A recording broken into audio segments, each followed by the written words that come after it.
आप सबके हृदय में बैठे हुए भगवान को वंदन और प्रणाम। मैं आप सभी के पूर्वज और पुरखों का आह्वान इस व्यासपीठ से करता हूं, जो कि आज प्रातः पूजा में सबका आह्वान किया गया है, सबको बुलाया गया है। संपूर्ण देवी देवताओं का आह्वान किया गया है, उनका वंदन और उनका पूजन किया गया। बलवैश्व, बलि, काक बलि, स्वान बलि, गौ बलि, इस सबके साथ ही अनुष्ठान को आरंभित किया गया। अद्भुत कलश, जहाँ के कलश में संपूर्ण तीर्थ और गंगा जी का वास होता है, सभी नदियों का वास होता है। पूजा में कलश की बड़ी प्रमुखता मानी गई है। हम बड़े भाग्यशाली हैं कि ऐसे ढंग से और बड़ी श्रद्धा से यह अनुष्ठान करने का सौभाग्य प्राप्त हो रहा है। विद्वान 300 ब्राह्मणों के मध्य में प्रत्येक वर्ष की भांति इस वर्ष भी अद्भुत अनुष्ठान। परिसर में बैठे हुए सभी जजमान जन, आप सबके हृदय में बैठे हुए भगवान को वंदन प्रणाम करता हूँ। सभी पूर्वजों को मैं इस पवित्र व्यासपीठ से अति आदर के साथ में उन्हें वंदन, उन्हें प्रणाम करता हूँ। आइए हम कथा की तरफ बढ़ते हैं। का ब्राह्मणस्य विशेषेण क्षत्रिये द्वादशं स्मृतम् अर्धमासं तु वैश्यस्य मासा शूद्रस्तु शुध्यति। वायु पुराण के बड़े अद्भुत पन्नों में यह कहा गया है कि ब्राह्मण 12-13 दिन में शुद्ध हो जाता है सूतक पातक में। क्षत्रिय अर्धमासा द्वादशम स्मृतम वैश्य मासा शुद्रस्तु शुद्धति। लगभग 20 दिन में वैश्य शुद्ध होता है और 1 महीने में कनिष्ठ वर्ण का प्राणी सूतक पातक से पवित्र हो जाता है। लेकिन वो लोग बड़े अपवित्र हैं। क्षुभिता तपस्तनुशैव तथा मूत्रः पुरीशयो।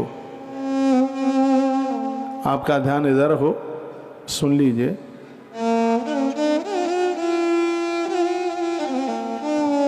क्षुधा पीड़िता,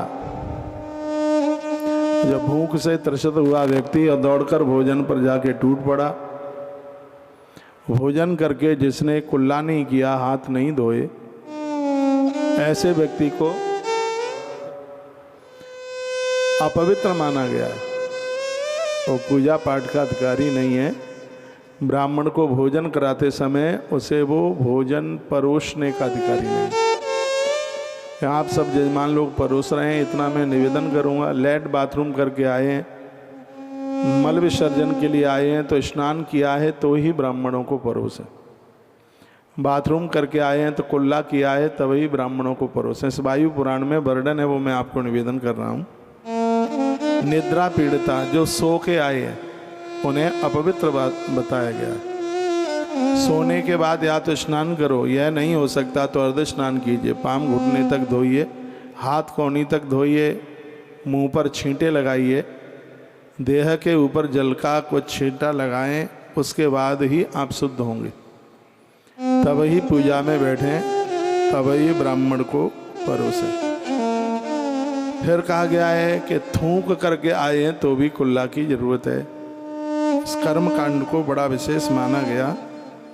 व्यक्ति बाथरूम करके आया है, यदि स्त्री पुरुष कोई भी है, यदि उसने कुल्ला नहीं किया और उसने ब्राह्मणों को परोसना शुरू कर दिया, तो इतना अपवित्र है कि पुरखे शीघ्र ही वापस लौट जाएंगे उस जगह से, वहाँ वो भोजन नहीं करेंगे।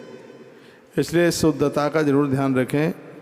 देव कार्य और पितृ कार्य दोनों में ही पवित्र होने की बहुत ज़्यादा जरूरत है। जूठा मुंह, नींद आने पर, मलमूत्र विसर्जन करने पर और उल्टी होने पर व्यक्ति अपवित्र हो जाता है। भोजन करके भी व्यक्ति अपवित्र हो जाता है यदि कुल्ला नहीं किया, मुंह नहीं धोया तो। नींद लेकर के भी मैंने बहुत लोगों को देखा है, पहले नहाते हैं, फिर सोते हैं, फिर भगवान की पूजा में बैठते हैं। हो सकता है उनमें से कुछ आप भी हो, बिल्कुल हो सकता है, पक्के में पक्का हो सकता है। पहले नहा लेंगे, 5 बजे जग के नहा लेंगे, फिर सो लेंगे 1-आध घंटा, सोने के बाद फिर आके पूजा में बैठ जाएंगे। लेकिन भगवान व्यास ने इसको बिल्कुल गलत कहा।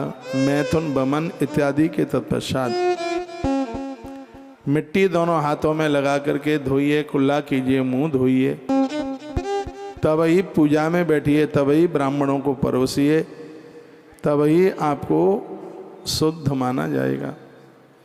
एक और अगली बात कही गई है, ब्राह्मणों की पंक्ति में बैठकर कभी भोजन मत करना, विशेष रूप से श्राद्ध में तो करना ही नहीं। उनकी पंक्ति में बैठ करके भोजन न करें। मैं श्लोक बोले देता हूँ। वर्णन किया है कि नियुक्तो वा पंक्त्या हरत दुष्कृतम पापेन गृह्यते क्षिप्रा मिष्टापूर्तम न नश्यति। लिखा है अपिजात शतम कृत्वा न समुच्यते किलपसतम विषमम भोजेद विप्रान एक पंक्त्याम चयो नर। जो ब्राह्मण की पंक्ति में बैठ करके व्यक्ति उनकी पंक्ति में बैठ करके यदि भोजन करता है, ब्राह्मणों की पंक्ति में भोजन बैठ करके बिल्कुल कभी भी ना करें। कहा गया है कि ऐसे व्यक्ति को ब्रह्म हत्या के बराबर अपराध पाप लगता है। इस श्लोक में वर्णन किया गया है। कभी भी त्रयोदशी में 13 ब्राह्मण बैठे हैं, उस पंक्ति में बैठ के भोजन मत कीजिए। उस घर के तुम दामाद हो, जामाता हो, तो भी दूसरी पंक्ति में बैठिए, अलग से पंक्ति में बैठिए। श्राद्ध कर्म वाले ब्राह्मणों के बगल में बैठ करके भोजन न करें। यहाँ पूरा पांडाल, जहाँ तक मेरी निगाह जा रही है, वहाँ तक इस पूरे पांडाल में ब्राह्मणों का ही भोजन होता है। और लोग भोजन करेंगे तो ये जगह पवित्र हो जाएगी, इसलिए यहाँ ब्राह्मणों को ही भोजन कराया जा रहा है। तो मुझे कुछ 2-4 लोग भोजन उनके साथ करते हुए दिखे। तो ये श्लोक नंबर 50 नंबर का श्लोक है और वायु पुराण का अद्भुत यह दिव्य ग्रंथ है। तो इसमें श्राद्ध कल्प 17 नंबर का अध्याय है और इसमें 50 नंबर के श्लोक में कहा भोजेन विप्राण ए पंक्तान चयो नर। ब्राह्मणों की पंक्ति में बैठ करके यदि कोई भी भोजन करता है तो उसको ब्रह्म हत्या जैसा महापातक लगता है। इसलिए ध्यान रखा जाए इस बात के लिए। ब्राह्मणों के जूठे बर्तन उठाने पर उन्हें मांझ कर, उन्हें साफ कर करके जो लोग ये पुण्य कमाते हैं, उन्हें देव मंदिर बनवाने का पुण्य प्राप्त होता है, देवालय बनाने का पुण्य प्राप्त होता है।